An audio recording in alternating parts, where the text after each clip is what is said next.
नमस्कार विद्यार्थी मित्रांनो, आज आपण झटपट इंग्रजी शिकणार आहोत. तर बघा, आपल्या समोर इंग्रजी शिकत असताना एक वाक्य आहे. काय आहे बघा? मी धावत बाहेर गेलो. मी धावत बाहेर गेलो. तर विद्यार्थी मित्रांनो, याच वाक्याला आपल्याला मराठीमध्ये हे वाक्य करायचं असल्यास आपल्याला याचे 3 भाग करावे लागतील. एक, मी धावत, 2 आणि बाहेर गेलो. तर बघा बालमित्रांनो, मीला इथं शब्द येणार आहे. आपण याला नंबरिंग करू, 1, 2 आणि 3. तर कुठलंही वाक्य मराठीतलं इंग्रजीमध्ये करत असताना 1, 3, 2. आता तुम्ही म्हणाल हे 1, 3, 2 काय आहे? 1 म्हणजे आहे कर्ता, 2 म्हणजे कर्म आणि 3 म्हणजे क्रियापद. तर या पद्धतीनं आपल्याला मराठीतलं वाक्य इंग्लिशमध्ये करत असताना कर्ता, क्रियापद आणि कर्म या पद्धतीनं आपल्याला ते वाक्य घ्यावं लागतं. आता इथं मीला शब्द येईल आय. मी धावत बाहेर गेलो. गेलो म्हणजे भूतकाळ. मग धावणे, गो म्हणजे जाणे. आता रन म्हणजे पळणे, म्हणजे जोरात पळणे, म्हणजे त्याला धावत धावत हा शब्द इथं आलेला आहे. तर रनचं दुसरं रूप गेलो भूतकाळ आहे, म्हणून इथं काय होईल? रॅन. I ran. तर बाहेर गेलो म्हणजे बाहेर, आउटसाइड. बाहेरला शब्द काय येईल? Out side. तर बघा बालदोस्तांनो, आय रॅन आउटसाइड. मी धावत बाहेर गेलो. याचं इंग्लिशमध्ये कसं होईल? I ran outside. आता आपण दुसरं वाक्य बघूया. दुसरं वाक्य आहे मला भरपूर स्वप्न पडतात. बघा, मला भरपूर स्वप्न पडतात. आता या ठिकाणी आपल्याला 1, 2 आणि 3. बघा, इथं आपल्याला थोडंसं लक्षात घ्यायचं आहे की मला भरपूर स्वप्न पडतात. मग या ठिकाणी आपल्याला काय करायचं आहे? तर स्वप्न पडतात आणि मला, हे 1, हे 2, हे 3. आता हेच वाक्य आपल्याला मराठीत करत असताना 1, 3 आणि 2 म्हणजे जे कर्म आहे ते शेवटी घ्यायचं आहे. तर बघा कसं होईल? मला. आता मलाला शब्द काय होईल? आय. स्वप्न, स्वप्न पडतात, स्वप्न पडतात. स्वप्न म्हणजे काय? ड्रीम. DREAM. I dream.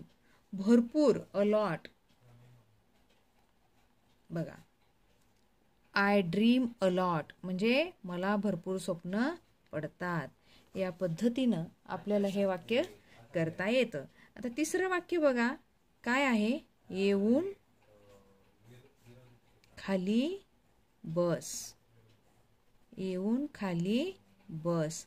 बघा बालमित्रांनो, या ठिकाणी 1, 2, 3 हे असं आपण का करत आहोत? तर या पद्धतीमुळे आपल्याला मराठीतलं वाक्य सहजपणे इंग्लिशमध्ये करता येणार आहे. येऊन खाली बस. येऊनला शब्द कम. कम. बसला शब्द सीट. कम सीट. आणि खालीला डाऊन. बरोबर आहे, DOWN. कम सीट डाऊन. बरं का बालमित्रांनो, या पद्धतीनं आपल्याला मराठीतलं वाक्य इंग्लिशमध्ये या पद्धतीनं एक सोपी ट्रिक वापरली. 1, 3, 2 म्हणजे कर्ता, क्रियापद आणि कर्म असं जर घेतलं तर आपलं वाक्य चुकणार नाही. आता आपण पुढचं वाक्य बघूया. चौथं वाक्य आहे आम्ही ते करून बघितलं. आम्ही ते करून बघितलं. तर बालदोस्तांनो, या ठिकाणी बघा, आम्ही ते करून बघितलं. आम्ही करून बघितलं आणि ते. बघा या ठिकाणी 1, 2 आणि 3. ह्या आपल्या सोयीसाठी, आपल्याला लक्षात राहण्यासाठी हे आपल्याला करायचं आहे. एकदा फक्त शिकेपर्यंत. एकदा काही गोष्ट लक्षात आली त्यानंतर हे असं 1 2 3 करायची गरज नाही. आता आम्हीला शब्द काय येईल? वी. बरोबर आहे. वी. करून बघणे. करून बघणे. आता नुसतं करणे जर असेल तर ट्राय. TRY ट्राय म्हणजे करणे. करून बघितलं म्हणजे भूतकाळातलं वाक्य आहे. म्हणून इथं काय येईल? Tried. TRIED tried. We tried. तेला शब्द दॅट. We tried that. आता आपण 5वं वाक्य बघूया. ते माझे होते. ते माझे होते. 1 2 3. बघा आता या ठिकाणी आपल्याला 1 3 2 घ्यायचं आहे. म्हणजेच आता ते माझे होते भूतकाळातलं वाक्य आहे. तेला शब्द काय येईल बालदोस्तांनो? दॅट. बरोबर आहे. THAT that. होते.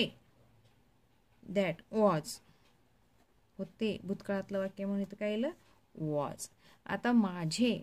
माझे हे भूतकाळातलं वाक्य आहे म्हणून मायचं रूपांतर कशामध्ये झालं? माईनमध्ये. MINE माईन. दॅट वॉज माईन. बरं का बालमित्रांनो, या पद्धतीनं जर आपण मराठीतले वाक्य इंग्लिशमध्ये केले तर आपलं एकही वाक्य कधीच चुकणार नाही. तर यानंतरची जी वाक्य आहेत ते आपण पुढच्या पाठामध्ये बघणार आहोत. तोपर्यंत धन्यवाद.